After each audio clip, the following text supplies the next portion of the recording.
Good day and welcome to Letters and Politics. I'm Mitch Jeserich. My guest today writes this in her book.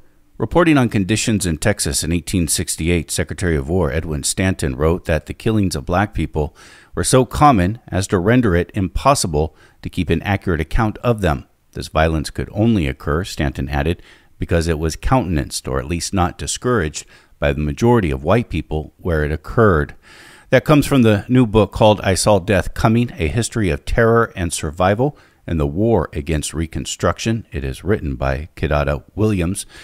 The situation was so bad that Congress in 1871 created what was called the Joint Select Committee to inquire into the condition of affairs in the late insurrectionary states. Its work would become known as the Klan hearings. Today we're going to be in conversation about the experience of black people in this country after the abolition of slavery and through the time of Reconstruction, an experience that would range from hopeful excitement in starting a new life to a dreadful reality of a violent white backlash. Again, my guest for this is Kidada E. Williams, professor of history at Wayne State University. Her book, again, is called I Saw Death Coming, A History of Terror and Survival and the War Against Reconstruction. And she is also the host of the podcast Seizing Freedom. Kidada Williams, it is my very good pleasure to welcome you to this radio program. Thank you so much for having me. Let's begin perhaps just with the basics so everyone's on the same page. What was Reconstruction? So Reconstruction was the process by which the nation tried to come together after the Civil War. And it involved a number of things, like returning the seceded states to the Union fold and figuring out what to do after the abolition of slavery. Are they going to integrate African Americans fully into the nation? What's going to happen? It's kind of all up in the air at the end of the Civil War. So Reconstruction is the process by which they figure this out. So it's not necessarily an event, it's a process, and it's a really long, detailed, complicated process. It has different time periods of it, different parts of it. There's sort of a military reconstruction that occurs during the war, and I guess the military is involved the entire time, which is, I think, something we'll get into. There's a presidential reconstruction, and there's a congressional reconstruction. Yeah, so you've got those phases. The Emancipation Proclamation and the 13th Amendment are considered part of military reconstruction or wartime reconstruction. And what follows that, particularly after Abraham Lincoln's assassination, is presidential reconstruction under Andrew Johnson. And so for Andrew Johnson under Reconstruction, it's a much more permissive system. I think, a lot of historians would argue that Johnson's hands-off practice with the white South in terms of how they were going to treat African Americans played a significant role in fueling their belief that they could do what they ultimately ended up doing, which is overthrow Reconstruction. But before they're able to do that, you've got congressional reconstruction, and that is where you have those radical Republicans who are organizing to try to make sure that African Americans have equal rights, that they have the right to vote, and that Southern states or the seceded states, they actually honor and respect those rights if they're coming back into the Union fold.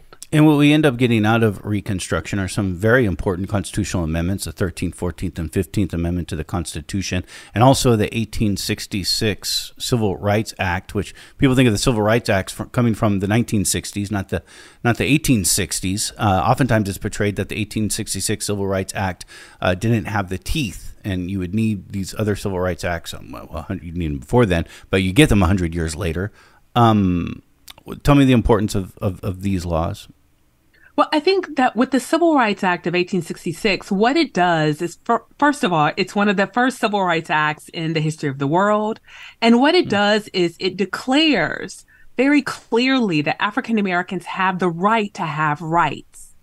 When slavery is abolished, all the 13th Amendment says is that they should be released from bondage. It doesn't say they have the right to marry. They have the right to their children. They have the freedom of movement. All of these rights had been stripped of them in the process of creating chattel slavery. So when the 13th Amendment comes, it's just release from bondage. And so African Americans have been, I tell people, no one knows more, or no one has spent more time thinking about freedom in the United States at this moment than African Americans, because they have been denied it.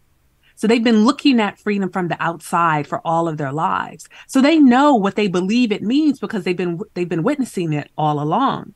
And so after the 13th Amendment or after the Civil War, they start to act on it, right? They start to, I'm going to go find my family. I want to get married. I want to, retain control of my children. I want to do all of these things.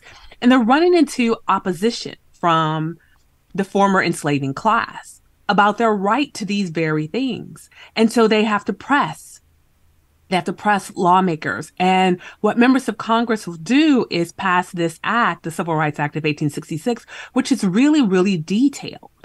It, says African Americans have the right to marry. They have the right to form contracts. They have the right to acquire land and other property. And so and it will establish the rights of citizenship for people who are born in the United States. So, we will get that in this act too. But it matters, it's significant, but it will definitely need to be supported by something stronger, because a subsequent Congress can come in and completely overturn the act. And so radical Republicans push for the 14th Amendment to ensure the protection of all of these rights, this larger constellation of rights that are acknowledged with the 1866 Civil Rights Act. I think that's really significant, thinking of it as the first Civil Rights Act in history in 1866. Oftentimes we just sort of overlook it, dismiss it, because it didn't have the teeth to force things through, and you would need something else, again, much sooner, but you get 100 years later. But that is significant that you would get it that it would be the first of its kind. Right. And I think one of the things that we lose sight of is the fact that after the Civil War, the United States attempts to do something that few other countries that held the descendants of African captives in bondage, they tried to integrate them fully into the body politics. We don't see that. We don't see that in Puerto Rico. We don't see that in Cuba. We don't see that in these other places, but we do see it in the United States. Now, it falls apart for a very specific reason, which we can talk about, but that they tried matters, because what they do is they lay a foundation for African Americans' future civil rights campaigns. Martin Luther King Jr. says later on, we want what you put on paper, right? And so in the 1950s and 1960s, they're pushing for enforcement of the 13th, 14th, and 15th Amendments. Right. And so it's not the creation of something new. Exactly. So, and so they're very important to U.S. history and to African American history and to all the history of rights loving people. You make this very interesting argument when it comes to the narrative of Reconstruction itself. And perhaps it's a common argument out there, but it was new to me, but I'm not a historian. And when we think of Reconstruction, including the one that you argue in your book, I see sort of there being three narratives now. The first one was the lost cause narrative, which is largely debunked now, but it was this idea that the state, we could talk about that the South was fighting for its own sovereignty, and then Reconstruction comes and forces the Northern's own agenda on the South, and that it was unjust. And the argument even gets uglier, and the narrative even gets uglier, is that they would say that it failed because many black people at the time, went to Congress and were in position of influence. So that's one narrative, the lost cause narrative. Then there's the second narrative, which seems to me, and you'll correct me if I'm wrong on this, it's kind of the dominant narrative now of, well, Reconstruction started off well, had lofty ideas, but then it failed for many reasons. Andrew Johnson wasn't very much into it. The radical Republicans would die out, basically, and then you'd have a very controversial election in the 1870s in which Democrats and Republicans negotiate, and Democrats say, okay, you can have Rutherford B. Hayes, your nominee as a president, but you have to end the military occupation of the South, and that would be the end of Reconstruction, and hence the failure of Reconstruction. Your argument is, and you'll clarify if I get this wrong, your argument is that Reconstruction wasn't a failure, that Reconstruction was overthrown. Yes, that's the argument I make. And, what we see is there's language in the records, even of, former Union Army officials. And, they're saying ex-Confederates are lip loyal. They say one thing, but they're doing another. And that becomes really clear in terms of their treatment of and interactions with newly freed Black people. They have put down, literally put down their arms against the United States Army, but they've raised them against Black people. And so, emancipation doesn't come as neatly or as cleanly as a lot of us like to think. A lot of the enslavers do what they can to hold on to the people who they held in bondage, forcing them to fight their way out of slavery. They are deliberately targeting them for assassination if they manage to escape. And so it's an all-out assault on Black people. And, even in the congressional records, you see radical Republicans using the language of a reign of terror. So this is during this period where there's an acknowledgement that Black people, free Black people, are now being deliberately targeted. And what I think also gets erased from both narratives, the lost cause narrative and the second narrative that you described, is that they're attacking white Southerners too, particularly those who supported the Union cause. I focus on the African Americans because that's my area of expertise, but they're deliberately targeting those who have been loyal to the white people who have been loyal to the United States. And so this plays a significant role. Recognition that they're being targeted plays a role in Congress and President Grant beefing up troop levels in certain areas, but they're facing an all-out resistance by white conservatives in the South and in the North and West. Because what white conservatives in the South are saying is that we're at peace. We stopped fighting. Everything's good. Don't believe those Black people. There's nothing happening here, right? Nothing to see here. Nothing that, didn't exist, before the war. Everything is fine.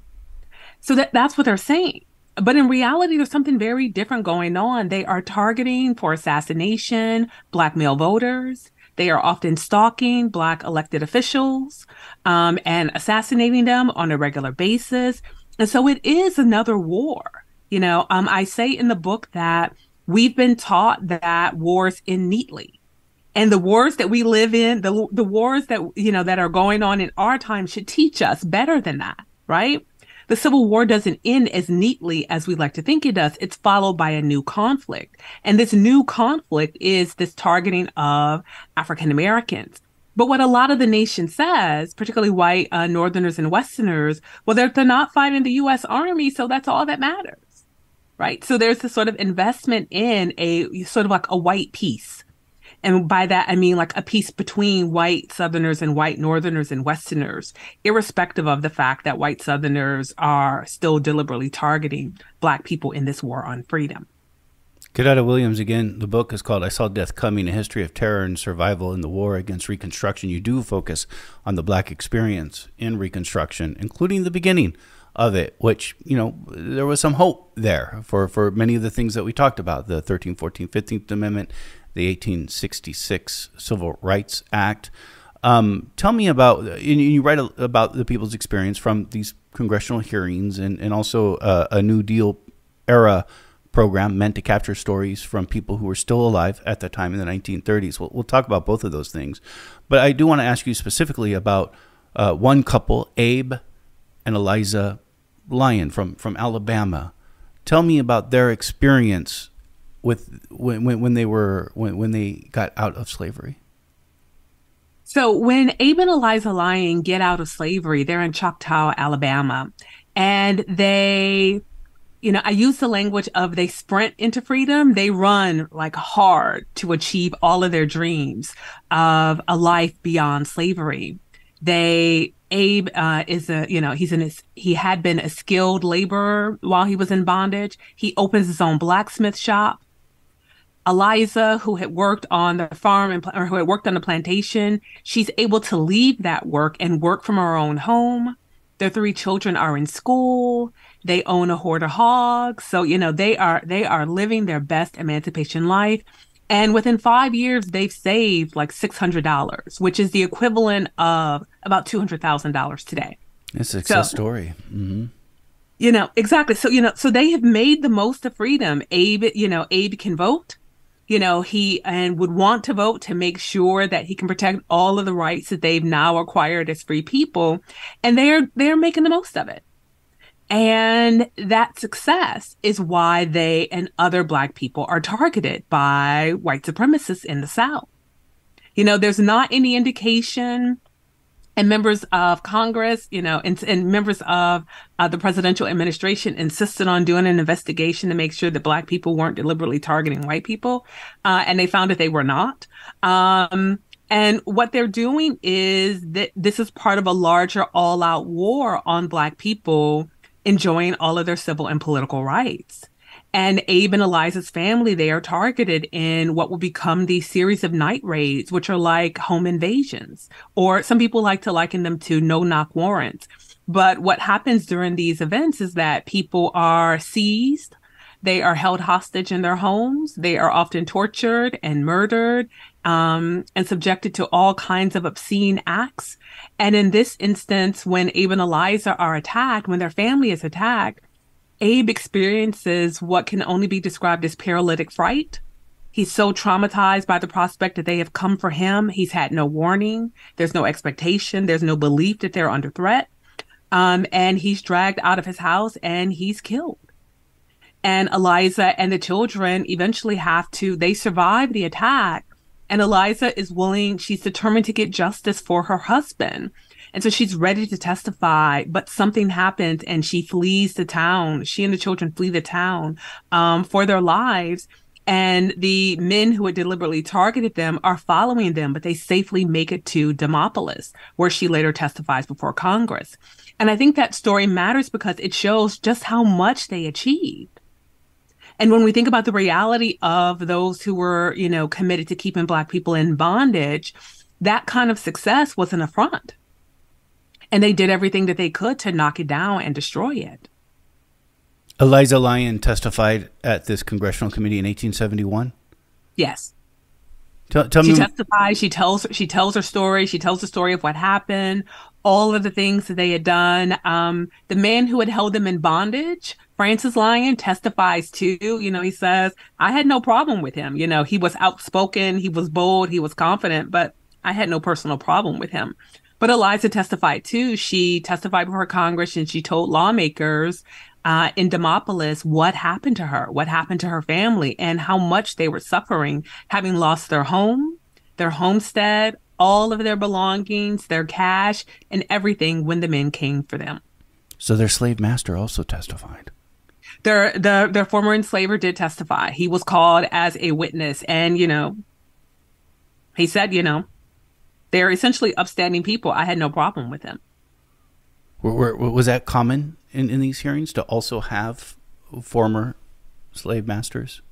I mean, so what you have are when members of Congress, when they convene the hearings, they summon perpetrators, victims, lawmakers, etc., other witnesses in the community. And so you do have plenty of former enslavers who testify at the hearings. Some of them are testifying as accused perpetrators.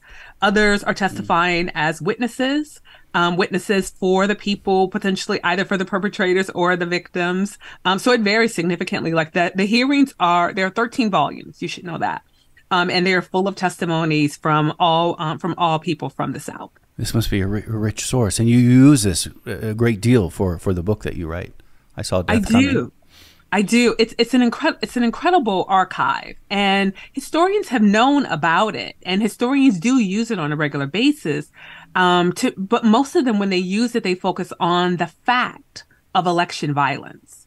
They say, such and such was targeted because they were voting or they were an elected official, which is true. But the records are full of so much more detail than that. They tell us how people were living, who they were living with, what their households looked like, etc., how much they accomplished after slavery. For the perpetrators, etc., they sort of show us the collusion oftentimes between perpetrators and law enforcement and elected officials, except when that's not happening. So there's a lot of diversity. There's a lot of material in the records to help us understand this moment in ways that I still believe upend the traditional stories that we've told that Reconstruction failed. And this committee is a big deal. It's a joint session, or it's not a joint session, but it's a joint committee, which means it's made up of both senators and members of the House of Representatives. I mean, I'm assuming if when you do that today, it's kind of a big deal, and I imagine it must have been a big deal then. But there was an emphasis that the lawmakers who were participating in this themselves were paying close attention to election violence. I mean, it seemed like that was kind of their agenda. Yes, it was. So it's their agenda. It's their agenda for a number of reasons. For one, for the Republicans, if their voters are being targeted, what does that say about democracy? They must do something about it. For Democrats, for the most part, the majority of Democrats, whether they were Northerners, Westerners, or Southerners, they were essentially siding with the ex-Confederates in the South. They're saying, oh, there's nothing to see here. And so what you will see from the white conservatives on the committee, and even in the sort of congressional record beforehand, is their efforts to sort of whittle down and narrow the testimonies, narrow the focus of the hearings as much as possible. So when they're not saying, there's no violence here, you can't trust Black people, they're doing what they can to sort of limit the scope of what's being investigated. Because members of Congress, particularly progressive members of Congress, and even members of the administration, know about the violence. But what you see is a steadfast, at least under Johnson, refusal to acknowledge it, refusal to do anything about it. With President Grant, there's a little bit more movement, but ultimately, he kind of throws up his hands. And he throws up his hands because there isn't enough support amongst the white electorate around the entire country to do anything more to stop this violence from occurring. And so he does send troops, but there's a lot of resistance to him sending troops to different parts of the region. White Southerners are saying, and white conservatives in the North and West are saying, we're at peace, right? So there shouldn't be standing troops. But the Black people who are being targeted and their allies say, we're not actually at peace. There is no peace for Black people in these regions, and we need to do something about it. A lot to follow up there. Sticking with the hearing just for a moment, so you had Democrats on the committee who were basically denying even were they denying the allegation that violence was occurring and that there was a problem? I mean, a lot of this kind of reminds me of a modern day, the dynamics you see of a modern day congressional hearing. Exactly. And so, these are, I think it's important to acknowledge that Democrats at the time are, there are conservatives who dominate the Democratic Party. It's a national party. So you've got white conservatives not only in the South, but also in the West and the North. And white conservatives are, do not, even if they're in the North and West, they only begrudgingly accept emancipation in order to end the war quickly. There is an editorial coming out of Ohio that says, after the 13th Amendment, slavery is dead, the Negro is not. Would that he were. And so that sort of gives you a sense of white conservative attitudes towards emancipation and Black people during this period. And so for them, they will sort of side with ex-Confederates. There's nothing to see here. And, a lot of that has to do with their own political ambitions to dominate, to sort of retain or regain complete control over all three units of government. This is Letters on Politics, and we are in conversation with Kidada Williams, professor of history at Wayne State University. She is the author of the book that we are in conversation about called I Saw Death Coming, A History of Terror and Survival in the War Against Reconstruction. She is also the host of the podcast Seizing Freedom. Coming back to the beginning in the early years of Reconstruction, and I want to acknowledge, sounds like the violence occurs pretty early. So the violence is there in the early parts too, because they're having this hearing in 1871 because of the violence. So the violence is occurring, but just thinking about some of the positive things and maybe that the violence was part of a backlash to some of the positive things that were happening early on in Reconstruction is that there were a number of Black men who were elected to office, whether it be at the local level or even in Congress. You have Joseph Rainey, who's the first Black man to serve in the U.S. House of Representatives. I think he's from South Carolina. Hiram Revels from Mississippi as in the Senate, but they weren't alone. Well, maybe in the Senate, Hiram, I think it's Hiram Revels. Hiram Revels, I think, was alone in the Senate. I don't think we get another African American senator until Carol Moseley Braun, but that's off the top of my head. But in the House, you had a good number of African American lawmakers in the House of Representatives. Is having the representation of black lawmakers here in the early years of Reconstruction allowing for Reconstruction to be sort of this radical attempt to address society at the time? It is. And as you noted, not only in the U.S. Congress, but, I think we see the full effect of the significance of black lawmakers at the state and local levels. And so we will see in these communities where there are black majorities, there had been black majorities in certain counties because of slavery. What we'll see is that these men, they will go to their state houses and they'll pass some of the most progressive legislation that the country had seen. We get the establishment of public school systems across the South because those black men understand the importance of an education. The enslavers before the Civil War, their position was, we're not going to allow ourselves to be taxed. So, so that there's a public school system in the community, our kids get education, right? So they're sending, they've got private tutors, for their kids. They're sending their kids to college at the elite institutions, the Ivies, today we would call them the Ivies. Their kids are gaining access to education. But non-enslaving, particularly, though I should say the planters' kids are getting a good education, but everyone else, including the larger white population, is not getting that. But black men who are elected into office understand the value of that. And they make sure that there's a public school system installed when they're elected into office. So that's just one of many of the really positive things they do while they have the power. And what we'll see is that ex-Confederates, they're happy to take advantage of them for themselves. They insist on hoarding them. They insist on having exclusive access to the schools, which is one of the reasons why black teachers, black schools, black students become targeted in this war on freedom.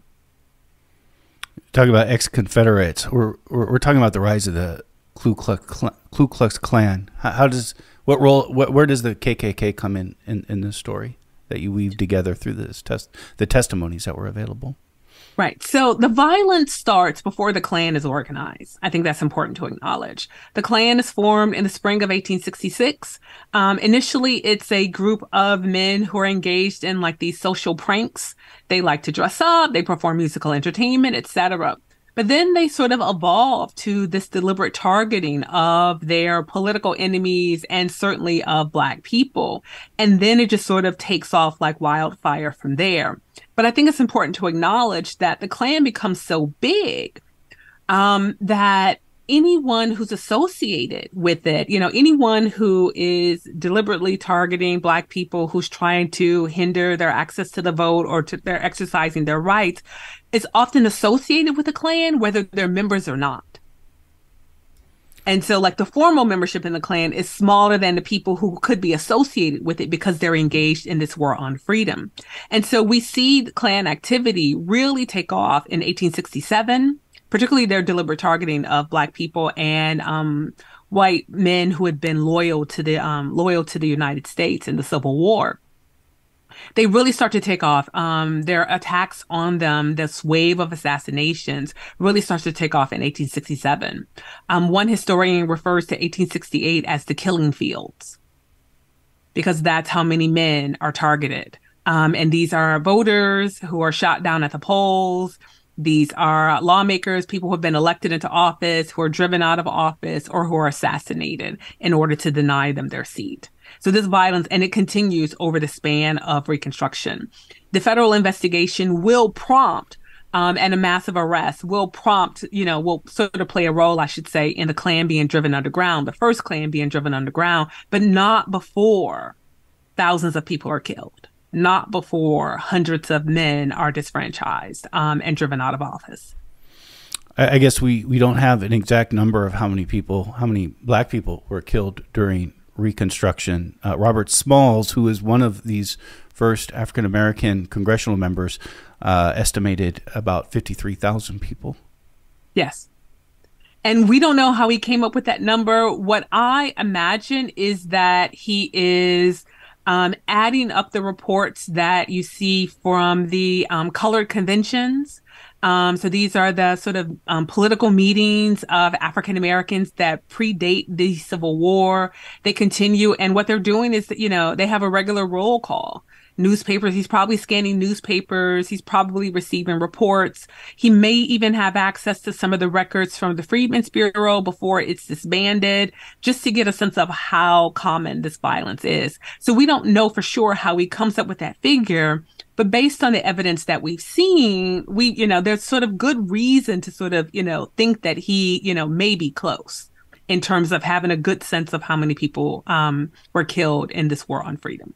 In this congressional hearings, and it's a series of hearings that we're talking about in 1871.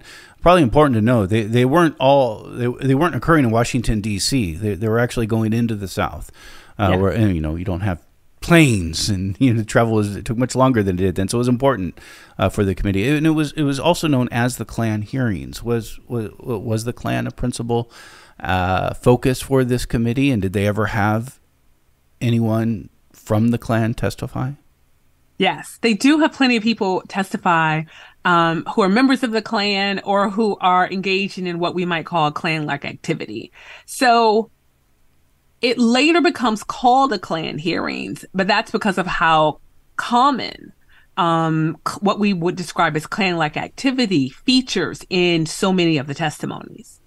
And so they don't call it themselves a Klan hearing. We have since called it the Klan hearings because the Klan is all over most of the testimonies, or, associations with the Klan. A lot of the witnesses describe the people who attacked them as Ku Klux. And so that phrase appears, throughout a lot of the hearings. The perpetrators are often identifying themselves to the people they attack as Klansmen, that they're from the KKK, et cetera. So it's very, our association of the hearings with the Klan is appropriate because of how common Klan violence and Klan activity appears in the record. Another story you tell in your book is about Edward Crosby. Can you tell me about Edward Crosby? And he's somebody who testifies at these hearings, and he's somebody who, again, the lawmakers on this committee are really concerned about election violence, probably has some self-serving reasons to be, because it's their own voters that are getting targeted here. And Edward Crosby, you write, is somebody who realized what the agenda of the committee was, but he had his own agenda to talk about larger violence even outside of the voting booth. Yes. So Edward Crosby lives in Aberdeen, Mississippi, and he's planning on voting, because he understands that that's what he's supposed to do, because he wants to exercise his freedom. He wants to protect his children's future. But, excuse me. But the man who held him in bondage, he is still, Edward, a lot of people leave the people, do no longer work for the people who had held them in bondage. Edward stays. And people stay because their families are there, because their former enslavers offer, they promise to respect, their rights, to respect emancipation, etc. So he still stays there. But when it comes time for voting, his former enslaver says, you better not go vote. Because if you take away our power, it's going to be hard for you. And he threatens his life. Threatens to kill him if he goes to vote. And so Edward says, okay, I hear you. I'm not going to go vote. And so his former enslaver says, I'm going to keep an eye out. And so Edward sort of knows that there's a threat looming over him, but he also sort of believes that if he's going to get off from under the sort of yoke of men like the man who held him in bondage, his now landlord and employer, he's going to have to vote. So he tries to vote.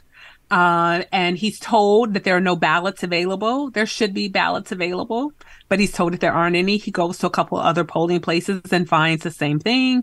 He's waiting around, hoping that someone's going to come give him a vote, come give him a ballot, but no one does. Other Black men show up and they want the same thing, and nothing. They get nothing. And so he recognizes that he's beat and he goes home. And so shortly thereafter, his former enslaver makes good on the threat and he sends a group of Klansmen after him.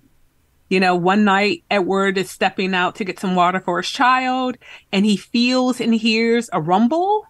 And, and he looks out and he's able to see a group of white men on horses. The horses are draped in full body cloth coverings, and it's clearly the Klan coming for him. And you can feel that rumble of horses from a distance.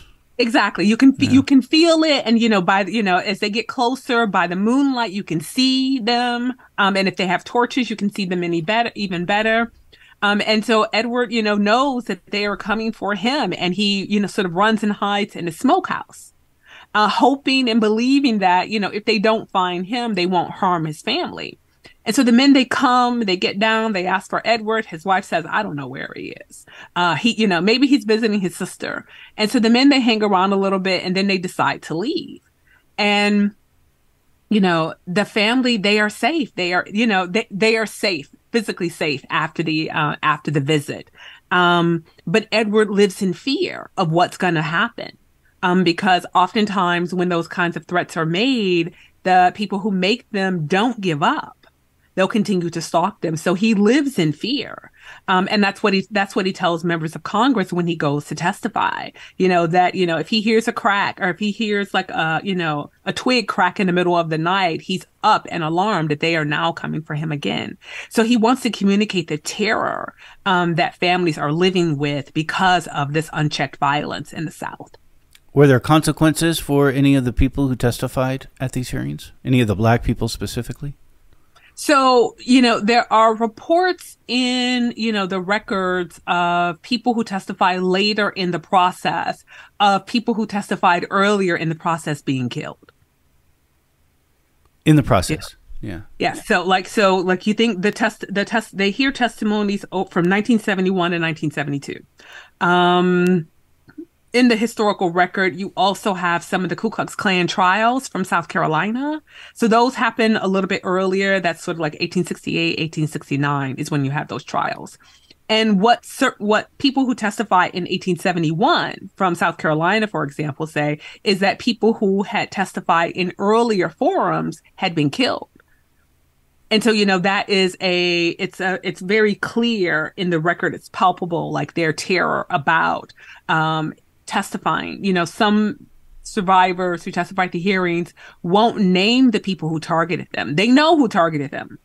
They do their investigations. They see them. They live with a lot of these people for all of their lives, but they won't name them in the hearings because they're worried about, their families getting away clean.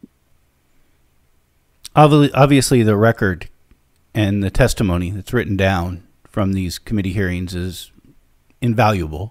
And it's great that we still have, he says, 13 volumes long. Really sounds worth diving into, and to write a book about it, as you did. Were there more immediately, what came out of this committee? Did any laws come out of this committee? Any change? Did this have any effect politically? For a time, you will see a series of mass arrests. And so that of like KKK members, or yes, arrests of KKK members, arrests of accused people. But the trials, I mean, these are often, being conducted in white Southern communities with white Southern juries. And so even, so you've got the series of arrests, which does drive some of the violence down. But in a lot of the trials, there is a resistance to federal officials having any say or any role in bringing these perpetrators to justice. There are some convictions, but even with the convictions, few of the people serve time. They don't show up, to surrender themselves, to be incarcerated. They disappear. Witnesses don't show up, etc. So very few of the people who participate in the violence are actually brought to justice. My timeline may not be so straight here. Does Ulysses S. Grant use the military to try to put down the KKK after these hearings? Do you think this played a role at all? So the hearings played a significant role, and even the sort of investigation, the collection of information before the hearings played a significant role in the president boosting troop levels. But there is like this great tool that I recommend anyone take a look at. It's called Mapping Occupation. And what you can get a sense of is how many troops are in the region at what point in time. And so when we talk about boosted troop levels, we're not talking about thousands of troops. We might be talking about a couple hundred, or maybe 100. And I think it's important to acknowledge that there are never enough troops to tamp down all the violence. And the white extremists are strategic. They're not attacking in areas where the army is stationed. Right? They're smart. Or the troops will be organized and gather in a city like Jackson, Mississippi, but the violence is happening on the northern border. Right? And so, that still leaves people exposed to the violence. People are grateful for the presence of troops, but the troops come after a lot of people have been killed and driven out of their homes. And the troops never stay very long because we are technically in peacetime. So even when President Grant boosts the troop levels, there's a lot of resistance in the country to doing that, particularly by white conservatives across the country, not only in the South, but in the North and West, because they're insisting we're at peace. So we shouldn't have a standing army in our communities. And President Grant will eventually, he'll play a role in conceding.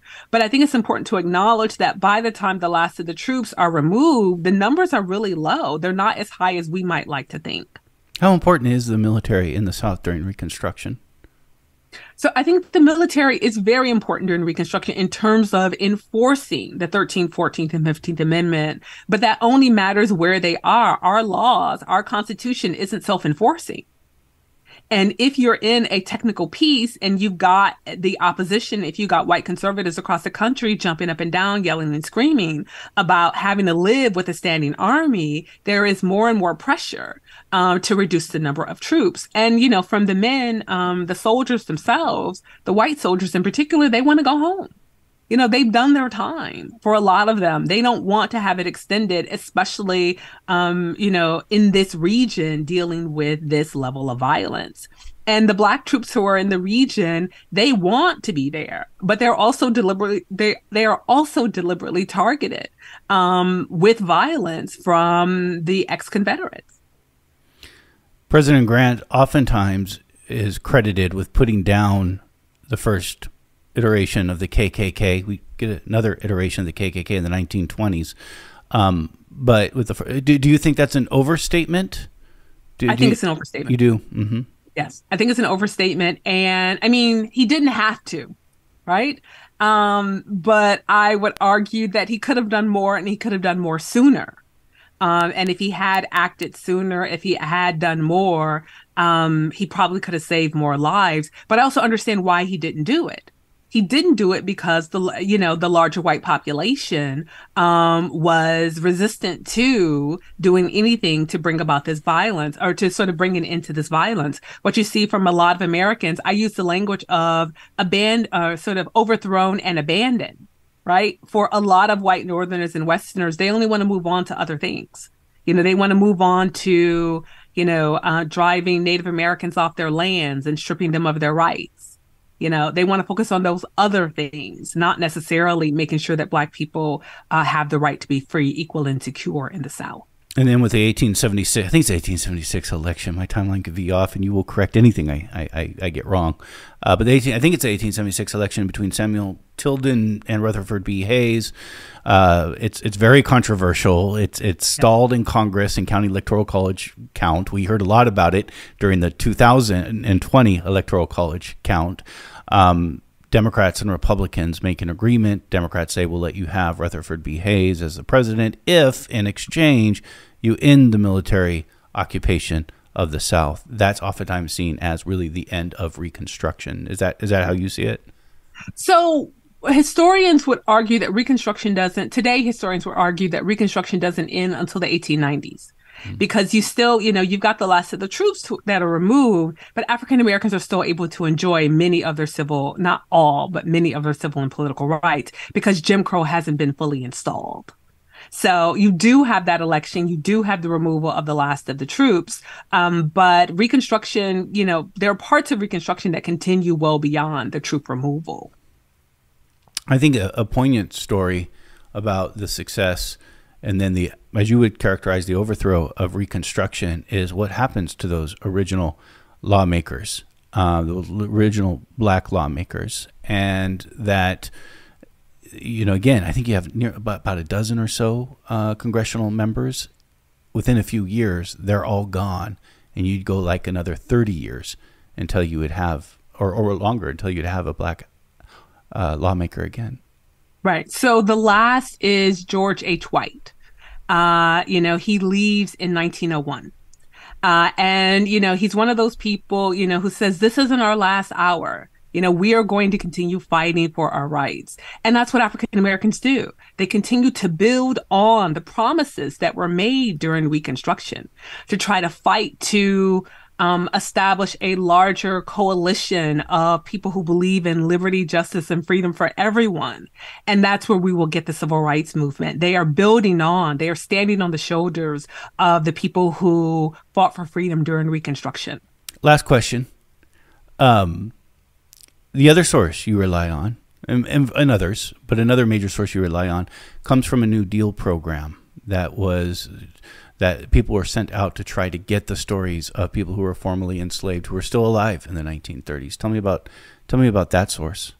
Right. So those are what we call the WPA narratives. And they are part of the New Deal program. They do send, these men and women, black and white, although mostly white, to interview the last witnesses to slavery. And one of the interesting things about that record set is that they are asked specifically about the Ku Klux or the Ku Klux Klan.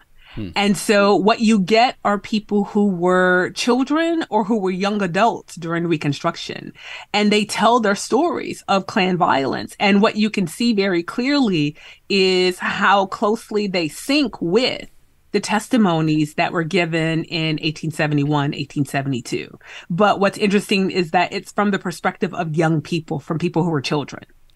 Is it easy to find both that from the 30s and from the 1871 hearings and 1872 hearings online? Both record sets are available online. You can find them there's Kindle versions of the WPA testimonies. They do merit caution, though, in terms of understanding what people would be saying to white interviewers that they wouldn't say to black interviewers, etc. The reality that the WPA interviews are conducted during the Great Depression. And so that plays a significant role in the hardship that a lot of them are experiencing.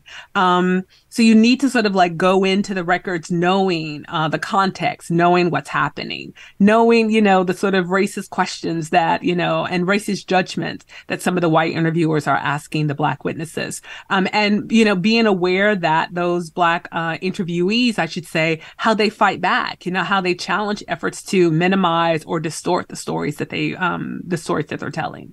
Kidada Williams has been our guest. Again, Kidada Williams, professor of history at Wayne State University.